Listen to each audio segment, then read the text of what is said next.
Cette vidéo aux manettes d'un avion ne restera peut-être qu'un souvenir.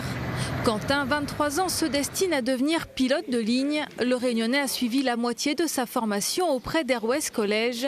Mais jeudi, sa vie a changé. L'école où il suivait ses cours est sous le coup d'une liquidation judiciaire. Il n'a aucune assurance de pouvoir finir son apprentissage. J'ai emprunté 100 000 € en prêt étudiant. Donc aujourd'hui, sortir de l'école avec la moitié du cursus et pas pouvoir trouver de travail en tant que pilote, ça me met quand même dans de beaux draps, on va dire. C'était tout simplement une vocation, un choix de vie. C'est quelque chose qui s'écroule pour plus de 200 élèves. Donc c'est une catastrophe en fait. Pour les 217 élèves de l'école, c'est un coup de massue. Et parmi eux, plus d'une vingtaine de jeunes réunionnais qui ont payé tous les frais au moment de l'admission. Thierry, 20 ans, est également concerné. Le réunionnais préfère rester anonyme, même s'il fait partie du collectif d'élèves qui s'est monté depuis l'annonce de la liquidation.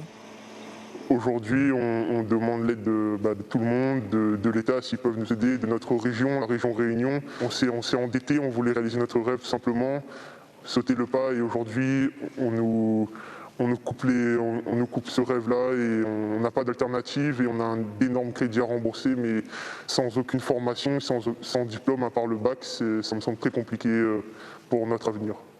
En France, il existe une dizaine d'écoles de pilotes de ligne. Airways College est reconnu comme l'une des meilleures et chaque année, des ultramarins partent s'y former à Agen. C'était une référence. Quand on disait le nom de l'école, quand on avait la chance de rentrer dans un cockpit d'avion, on se dit je viens de telle école, je dis ah oui je connais, le directeur c'est encore lui, machin. Non, c'est une école qui était connue. Ça fait pas loin de 30 ans, je crois, cette école.